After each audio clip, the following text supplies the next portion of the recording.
Salam, jumpa lagi dalam pelajaran agama Katolik khusus pelajar SMA. Kali lalu kita sudah sama-sama melihat sifat-sifat gereja. Setidaknya kita sudah tahu ada 4 sifat gereja, yaitu 1. Kudus, Katolik, dan juga apostolik. Nah, itu sifat-sifat itu melekat pada diri kita. Nah, kali ini kita akan membahas bersama tugas-tugas gereja. Ini merupakan materi ketiga. Sebelum kita masuk dalam pembahasan, terlebih dahulu kami mohon dukungannya untuk mengklik tombol like-nya, tombol subscribe-nya, dan juga loncengnya.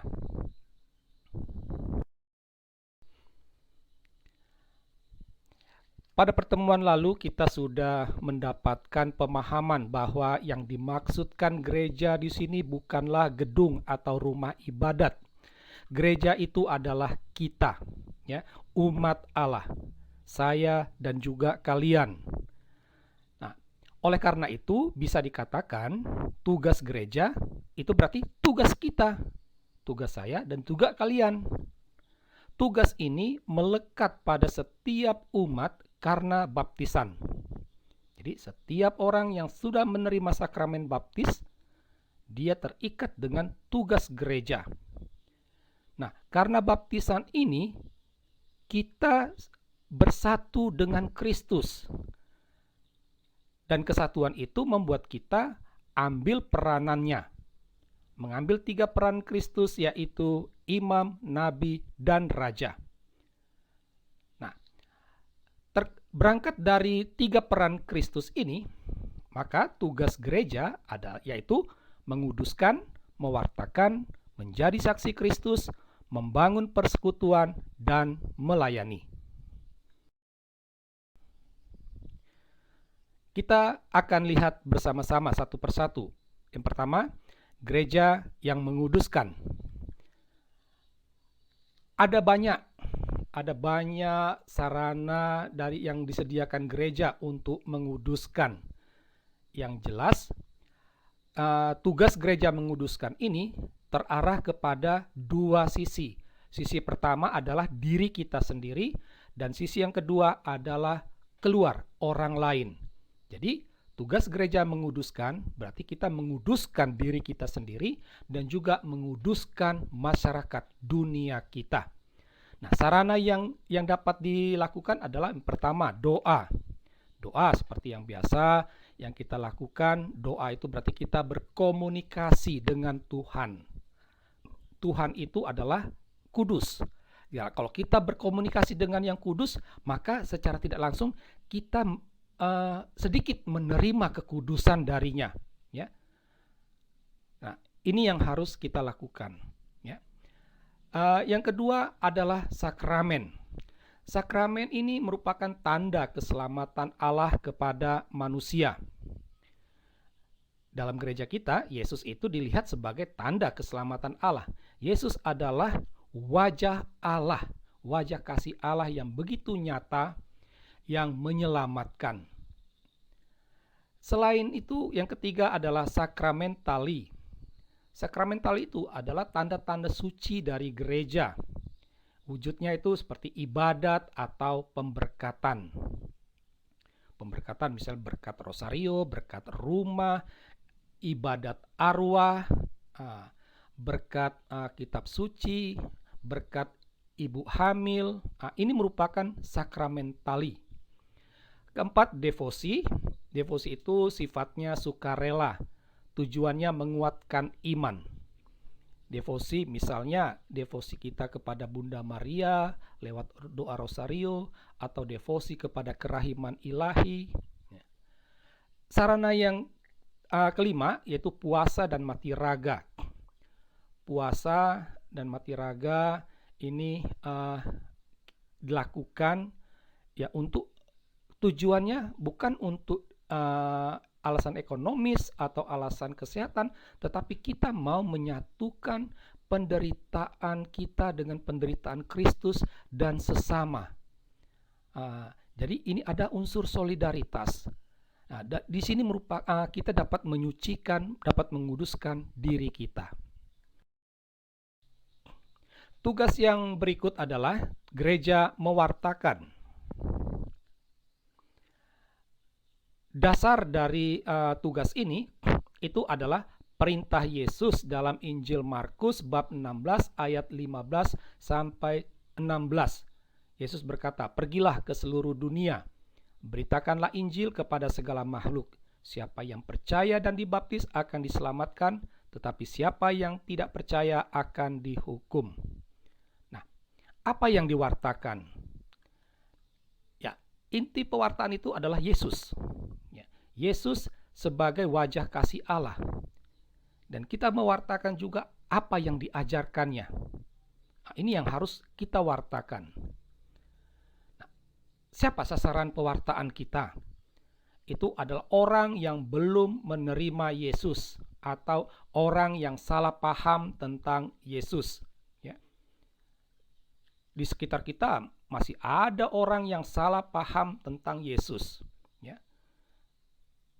Mereka mengatakan Yesus itu manusia biasa, Yesus itu tidak mati di kayu salib. Ya. Tugas kita untuk membenarkan kesalahpahaman ini. Nah, untuk melaksanakan tugas ini bukan tanpa konsekuensi. Ya. Ada dampak yang harus kita pikul. Ya. Kita akan dihina, dimusuhi, bahkan dianiaya. Ini konsekuensi yang mau tidak mau harus siap kita pikul. Inilah salib sebagai orang yang mau mengikuti Kristus. Tugas yang berikut, gereja sebagai saksi Kristus. Dasar dari tugas ini adalah perintah Yesus dalam Kisah Para Rasul bab 1 ayat 8.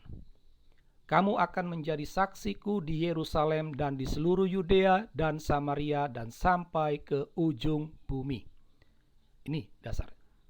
Kamu akan menjadi saksiku. Kita menjadi saksi Kristus. Dasarnya adalah perintah Yesus sendiri. Saksi Kristus di sini artinya menjadikan Kristus sebagai sumber, tujuan, dan model serta inspirasi hidup. Jadi Kristus itu adalah sumber dan tujuan, model, serta inspirasi hidup kita.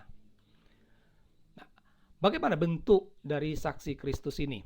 Bentuknya bisa lewat kata-kata, tingkah laku, dan juga perbuatan. Kata-kata kita berusaha seperti Kristus lah. Tingkah laku dan perbuatan kita hendaknya seperti Kristus. Kalau sama benar, udah luar biasa. Setidak-tidaknya mirip lah. Nah, sama seperti tugas gereja mewartakan, tugas menjadi saksi Kristus juga ada konsekuensinya. Yaitu kita ditolak hingga dibunuh. Santo Stefanus ini merupakan contoh pertama saksi Kristus yang mati karena membela imannya. Ini yang harus kita siap mau tidak mau sebagai murid Kristus, kita terpanggil untuk melakukannya. Nah, bagaimana kita bisa menjadi saksi Kristus? Langkah pertama, ya kita harus mengenal Yesus. Mengenalnya lewat membaca Injil. Dari situ kita tahu apa yang diajarkannya, kita tahu bagaimana sikap hidupnya, kita tahu perbuatan-perbuatannya. Dari situlah kita berusaha untuk menjadi serupa dengan Dia. Tugas yang berikut, gereja membangun persekutuan. Persekutuan itu berarti satu dalam perbedaan. Persekutuan tidak membuat orang menjadi seragam, tidak. Kita tetap berbeda tetapi satu. Inspirasi dari persatuan ini adalah cara hidup jemaat perdana. Ini dapat dibaca dalam Kisah Para Rasul bab 4 ayat 32 sampai 37 ya. Nah, untuk zaman sekarang bentuknya adalah komunitas basis gereja atau yang biasa kita kenal KBG ya. Kita tahu bahwa dalam KBG kita dipanggil untuk saling memperhatikan, melayani, menghibur, dan meneguhkan. Selain itu juga, KBG itu merupakan persekutuan orang Kristen yang datang berkumpul untuk berdoa dan membaca kitab suci, berdiskusi tentang masalah kehidupan agar tercapai komitmen bersama. Ini wujud tugas gereja untuk membangun persekutuan. Berikut kita akan melihat tugas gereja melayani. Dasar dari tugas ini adalah permintaan Yesus dalam Injil Markus bab 10 ayat 42 sampai 45. Barang siapa ingin menjadi besar di antara kamu, hendaklah ia menjadi pelayanmu. Dan barang siapa ingin menjadi yang terkemuka di antara kamu, hendaklah ia menjadi hamba untuk semuanya. Sasaran pelayanan kita itu adalah setiap orang yang butuh bantuan. Kita tidak membatasi diri pada orang Katolik saja, orang dari suku kita saja, tidak. Sekalipun agamanya berbeda, bahkan sekalipun dia menyebut kita kafir, dia menghina kita sebagai orang kafir, kalau dia membutuhkan bantuan, kita wajib untuk membantunya, untuk melayaninya. Ini adalah permintaan dari Kristus sendiri. Ini tugas kita. Bentuknya beragam, ya. Bisa untuk di gereja dengan menjadi petugas liturgi, itu merupakan bentuk pelayanan. Ketika di rumah kita membantu orang tua, ketika di sekolah kita membantu teman, menjadi pelajar yang baik dengan mendengarkan guru menjelaskan di kelas, itu juga merupakan bentuk kita melaksanakan tugas untuk melayani. Nah, untuk melaksanakan tugas ini tentu ada godaan, ya. Setidak-tidaknya ada 2 godaan yang muncul. Yang pertama adalah kita bisa jatuh ke dalam kesombongan diri, ya. Yang kedua adalah pamrih. Pamrih itu artinya kita mau melaksanakan tugas kalau ada sesuatu yang kita terima, sesuatu yang menguntungkan, entah itu pujian ataupun dalam bentuk materi. Nah, sebagai orang yang orang Katolik, kita melaksanakan tugas ini, hendaknya kita jangan diikuti dengan pamrih-pamrihan segala. Kita mengikuti teladan Paulus, ya.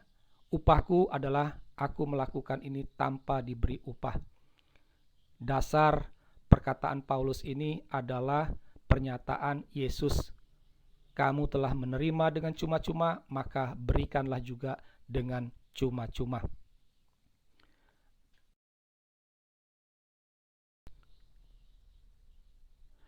Demikianlah penjelasan kami tentang tugas-tugas gereja. Ini adalah tugas kita bersama. Ya. Apa yang kami sampaikan ini hanyalah merupakan gambaran singkat saja. Lebih lanjut tentang uraian materi kita ini dapat kalian baca di blog budakbangka.blogspot.com. Kalian bisa mencarinya di sana. Oke, akhir kata 2-3 gadis ayu, kami cuma nak cakap thank you.